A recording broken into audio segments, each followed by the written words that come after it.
मार्फत देण्यात येते, मग ती गणेशोत्सव असेल, नवरात्रोत्सव असेल, त्याचप्रमाणे छठपूजेकरताही ती व्यवस्था करण्यात यावी, चांगली व्यवस्था करण्यात यावी.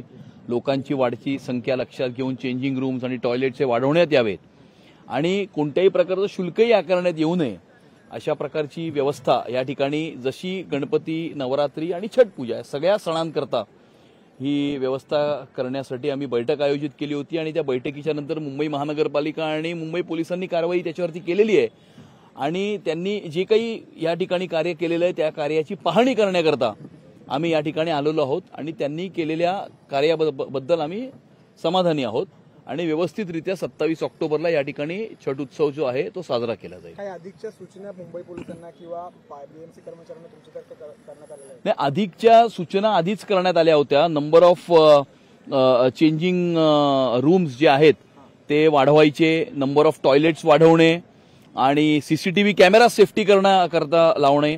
जू या ठिकाणी फायर ब्रिगेडनी मोठ्या प्रमाणाचं शुल्कही आकारलं होतं, ते शुल्कही आकारू नये अशाही सूचना त्यांना केलेल्या आहेत आणि या ठिकाणी उत्सव व्यवस्थितरित्या चांगला साजरा व्हावा आणि उत्सवाच्या नंतर सुद्धा या ठिकाणाची साफसफाई व्यवस्थितरित्या महानगरपालिकेच्या मार्फत करण्यात यावी अशा प्रकारच्या सूचनाही त्यांना करण्यात आलेल्या आहेत. सर, काही आकडा असं ठरला म्हणजे सांगितलं गेलं आहे का बीएमसी की एवढे नागरिक जे आहेत ते छठपूजेसाठी जमणार आहेत? वेगवेगळ्या ठिकाणी ही छठपूजा या ठिकाणी मुंबई शहरामध्ये 60 ठिकाणी ही व्यवस्था करण्यात येत आहे आणि हजारोंच्या संख्येने, लाखोच्या संख्येने या ठिकाणी जे आपले भाविक आहेत ते या छठ उत्सवामध्ये सहभागी होणार आहेत. एक राजकीय प्रश्न विचारतो, विरोधक आता टीका करत आहेत की भाजप जे आहे ते परप्रांतीय मतं मिळवण्यासाठी या सगळ्या गोष्टी करते अशी टीका. हे बघा, या मुंबई शहरामध्ये प्रत्येक हिंदू सण हा आनंदाने, उत्साहाने साजरा व्हावा, दिमाखामध्ये साजरा व्हावा.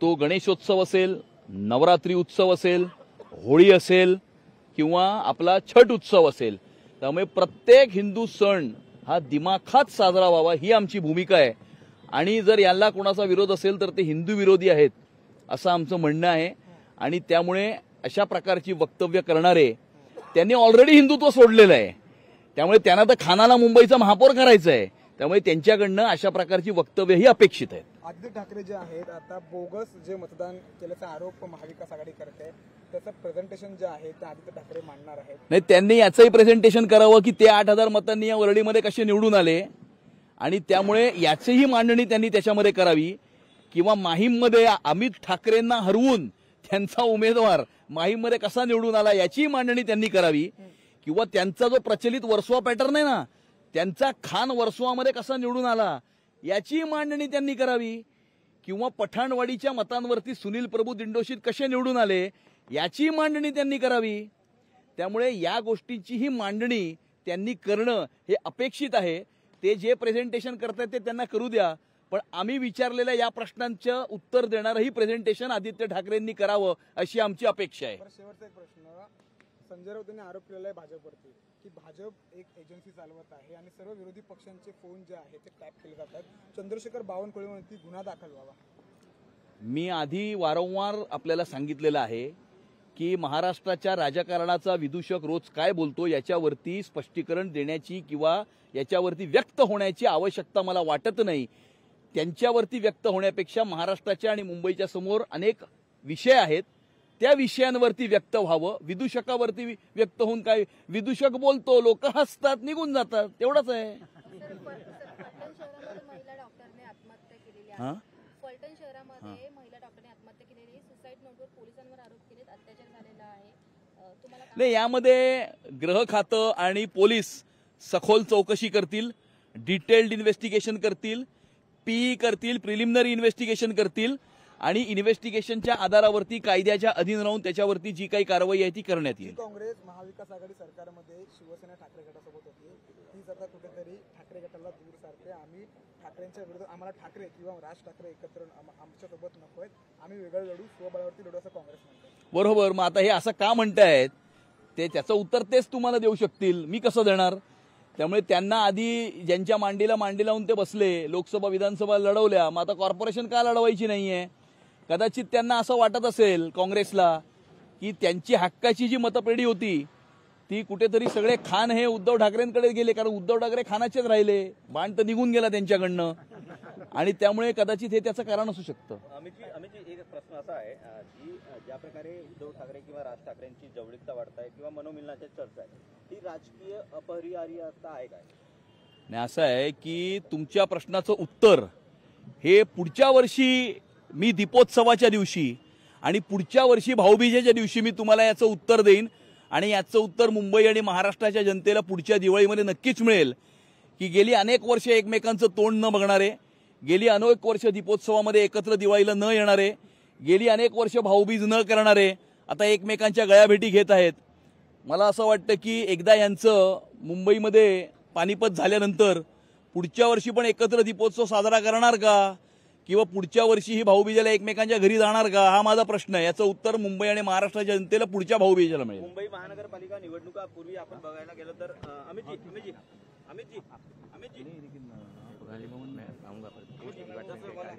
अच्छा ठीक आहे. अमितजी, महानगरपालिका निवडणुकीपूर्वी एकंदरीत जी 2017 किंवा 18ची जी परिस्थिती होती, ती परिस्थिती यावर्षी किंवा मुंबईचाच महापौर बसेल अशी तुमची वल्गना आहे किंवा भाजपचं असं ठरलेलं आहे. त्या उलट महाविकास आघाडीमध्ये राजकीय मतभेद पाहायला मिळत आहेत. ठाकरे बंधूंच्या एकत्रीकरणाच्या चर्चेने काँग्रेस अस्वस्थ पाहायला मिळत आहे. हे बघा, हे आमचं ठरलेलं नाहीये, हे मुंबईकरांचं ठरलेलं आहे. त्यामुळे गेल्या 11 वर्षामध्ये नरेंद्र मोदीजींच्या सरकारच्या मार्फत आणि देवेंद्र फडणवीस साहेबांच्या सरकारच्या मार्फत मुंबई शहरामध्ये जो विकास झाला, Atal Setu, coastal road, metro, CCTV surveillance project आणि आपल्या या वरळीतल्या मराठी माणसाला बीडीडी चाळीमध्ये राहणाऱ्या 500 फुटाचं याच वरळीमध्ये घर, ही सगळी कामं गेल्या 11 वर्षामध्ये ज्या प्रकारे झालेली आहेत तशाच प्रकारचा विकास हा मुंबईच्या महानगरपालिकेच्या मार्फत व्हावा हे मुंबईकरांचं स्वप्न आहे. मुंबईला भ्रष्टाचार विरहित प्रशासन मिळावं हे मुंबईकरांचं स्वप्न आहे. आणि मुंबईचा विकास होत असताना मुंबई सुरक्षित राहावी ही मुंबईकरांची अपेक्षा आहे. आणि ती मुंबईकरांची अपेक्षा आणि मुंबईकरांचं स्वप्न साकार करण्याकरता महायुतीचा महापौर बसवण्याचा निर्धार हा तमाम मुंबईकरांनी केलेला आहे, असं माझं मत आहे. 2029 पर्यंत मी मुंबईतच आहे असं फडणवीसांचं म्हणणं, याचा अर्थ काय घ्यायचा? असं आहे की ह्याचा अर्थ काय घ्यायचा म्हणजे कुणाला इशारा आहे हा? नाही, कुणाला इशारा द्यायची आवश्यकता नाही किंवा कुणाला इशारा नाही. पत्रकारांशी चर्चा होत असताना त्यांना काही प्रश्न विचारले असतील तेव्हा फडणवीस साहेब असं म्हणाले की 2029 पर्यंत मी महाराष्ट्रात राहीन. त्याच्यामुळे काही कोणाला इशारा, एका विचारलेल्या प्रश्नाचं ते उत्तर आहे, याच्या पलीकडे त्याच्यामध्ये अधिक आपण रीड करू नये अशी माझी आपल्याला विनंती आहे. विरोधकांकडून अशा वावड्या नेहमीच उगवल्या जातात. नाही, विरोधकांकडे आता करायला काही काम नाही राहिलं, त्यामुळे ते अशा वावड्या उठवणारच ना. विरोधकांकडे अशा वावड्या उठवण्याचं सोडून दुसरं काही काम आहे का? फेक नरेटिव्ह पसरवणं, खोटं बोलणं, जातीमध्ये तेढ निर्माण करणं, समाजामध्ये तेढ निर्माण करणं, याच्या व्यतिरिक्त काही कन्स्ट्रक्टिव्ह काम राहिलंय का? विरोधकांकडे कुठलंही कन्स्ट्रक्टिव्ह काम राहिलं नाहीये, कारण महाराष्ट्राच्या जनतेने यांना घरी पाठवलंय आणि येणाऱ्या स्थानिक स्वराज्य संस्थांच्या निवडणुकीमध्ये सुद्धा यांना घरी पाठवणार आहेत. त्यामुळे त्यांच्याकडे काही काम नाहीये, म्हणून अशा प्रकारच्या वल्गना ते करत असतात. लोकशाही मराठी ऐका, पहा, जागरूक रहा.